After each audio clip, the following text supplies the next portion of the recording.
अब जो मेरा टॉपिक है वो है rights and liabilities of the government. ठीक है। अब इसमें क्या है कि कौन कहाँ से कहाँ तक आर्टिकल है, आर्टिकल 294 से लेकर के 300 तक।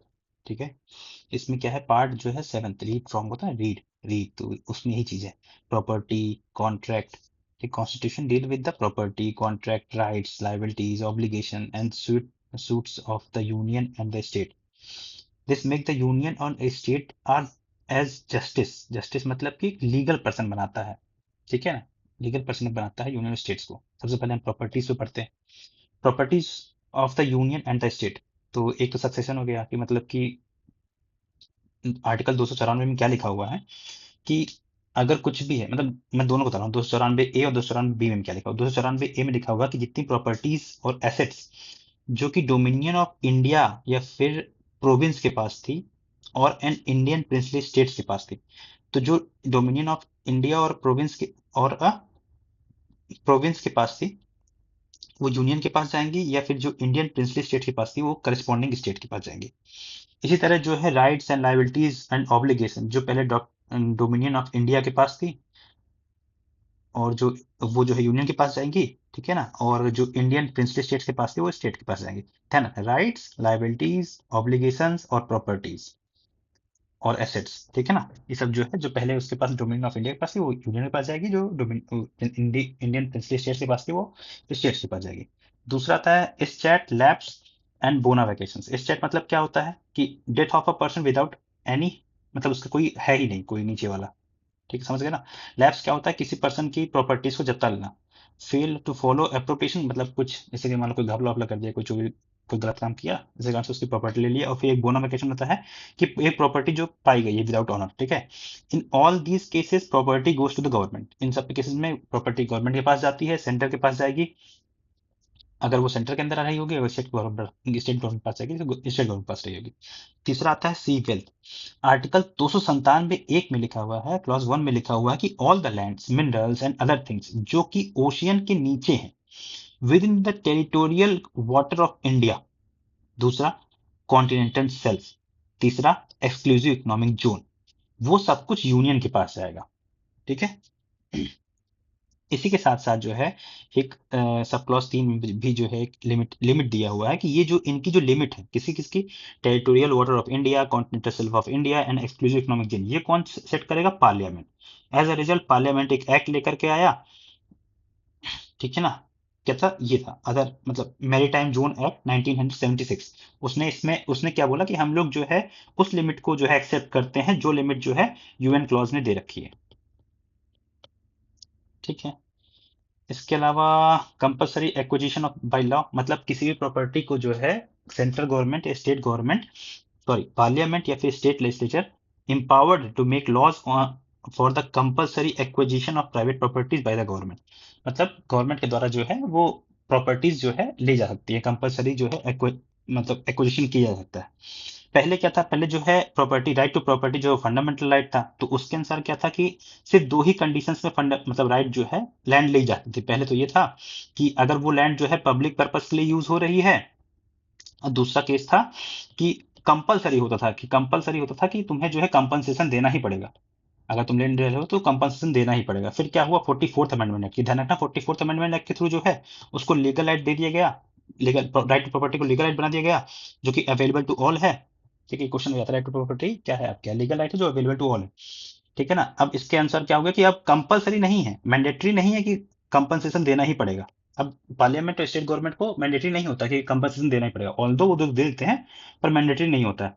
लेकिन इसमें इसके साथ साथ ये भी है कि दो केसेस के बीच में, अगर दो केसेस हैं तो उसको अभी भी जो है दो केसेस ऐसे हैं जिस केस में अगर सेंट्रल गवर्नमेंट या फिर स्टेट गवर्नमेंट जो है प्रॉपर्टी लेती है तो उनको कंपनसेशन देना कंपलसरी है। कौन से वो दो केसेस हैं? When government acquired the property of an minority education institute. ठीक है ना। जब माइनॉरिटी एजुकेशन इंस्टीट्यूट की प्रॉपर्टी लेगी तो फिर कंपलसरी देना। और दूसरा क्या है, when the government acquired the land held by a person under the his personal cultivation. ठीक है। एक तो पहले तो अंडर हिज पर्सनल कल्टीवेशन, दूसरा क्या है, the land is with in the statutory limit of, मतलब स्टेचुटरी सीलिंग लिमिट के अंदर होती है। मान लो किसी पर्सन ने जो है एक लैंड ले रखी है और वो स्टेचुटरी लिमिट मतलब उसकी लिमिट मान लो उस स्टेट में लिमिट जो है 30 हेक्टेयर की है और उसने जो है 15 हेक्टेयर ले रखा है। तो अगर वो ये वाली लैंड लेती है, मतलब सेंट्रल गवर्नमेंट या फिर स्टेट गवर्नमेंट, तो इसमें भी कंपलसरी देना होगा, क्योंकि वो अंडर द सीलिंग लिमिट है। ठीक है, इसके बाद क्या है, एक्विजिशन अंडर एग्जीक्यूटिव पावर। तो यूनियन और स्टेट कैन एक्वायर, होल्ड और dispose property under the exercise of its executive power. बस यही है। इसके बाद आते हैं कि मतलब कि स्यू किया जाता है किसको, गवर्नमेंट को। क्यों, कब, आर्टिकल 300 में लिखा हुआ है कि government of India may be sued sue or be sued by a name of the Union of India. Similarly government of state जो है वो नेम ऑफ द स्टेट से sued होती है। तुमने एग्जांपल सुने होंगे कि S R Bommai versus Union of India, ऐसे ही ए के गोपालन वाले स्टेट ऑफ मद्रास, ऐसे जो है स्यू किया जाता है। लेकिन ये था कि दो दो केसेस में ही गवर्नमेंट को स्यू किया जाता है, मतलब कुछ केसेस में गवर्नमेंट को स्यू किया जाता है, कुछ केसेस में स्यू नहीं किया जाता। आर्टिकल 299 में क्या लिखा हुआ, देखो देखो, liabilities under the liability of contracts. कैसे कॉन्ट्रैक्ट्स, इसमें लिखा हुआ यूनियन और state can either into a contract, किसी कॉन्ट्रैक्ट में एंटर कर सकते हैं, और the acquisition, holding, disposal of the property, और carry a any trade or business, or for any other purpose. All such contracts must be expressed, signed by the president or governor, must be executed on behalf of president or governor। ठीक है, must be executed by such person or by a manner as a president or governor may direct or authorize। कुल मिला के बात ये है कि कोई भी, मतलब जैसे कि कुछ भी करना है, कॉन्ट्रैक्ट्स, कोई भी कॉन्ट्रैक्ट्स है, तो वो जो है ऑथराइज किए जाएंगे इनकी तीनों की तरह, इन तीनों की तरह जो ऑथराइज किए जाएंगे। यहाँ पे लिखा हुआ है यूनियन और स्टेट जो भी कॉन्ट्रैक्ट साइन करेंगे उसमें से ये तीन कंडीशन फुलफिल होनी ही चाहिए। ठीक है ना, कोई भी कॉन्ट्रैक्ट साइन करेंगे, मतलब कोई भी कॉन्ट्रैक्ट पे घुसना है, अलाउड है, पर क्या है ना कि वो कॉन्ट्रैक्ट जो है इन तीनों से साइन होना चाहिए, मतलब प्रेसिडेंट और गवर्नर से साइन होने चाहिए बेसिकली।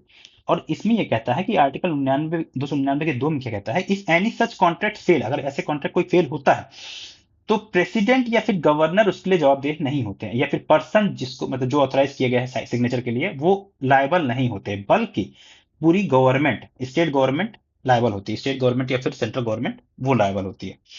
ठीक है ना, उसको सूट किया जा सकता है। और स्टेट गवर्नमेंट और सेंट्रल गवर्नमेंट को स्यू नहीं किया जाता, किसमें, किस केस में, टॉर्ट्स के केस में। टॉर्ट्स बेसिकली क्या होता है, अ सिविल रॉन्ग, एक ऐसा सिविल रॉन्ग, क्रिमिनल रॉन्ग नहीं, ठीक है ना, एक सिविल रॉन्ग जो that results when one person violets the legal right of an another person. ठीक है ना, मतलब कि एक ऐसा एक सिविल रॉन्ग है। ठीक है, अब देखो एग्जांपल के तो समझाता हूं मैं कि एक नीलवाती बेगरा versus state of Orissa case हुआ था। इसमें क्या हुआ था कि एक प्रिजनर को जो है पुलिस कस्टडी में जो है मार दिया गया था। ठीक है ना, एक पर्सन ने, वो पुलिस कस्टडी में कौन रहा होगा, पुलिस ऑफिसर रहा होगा, उसने मार दिया, टॉर्चर करके उसने मार दिया।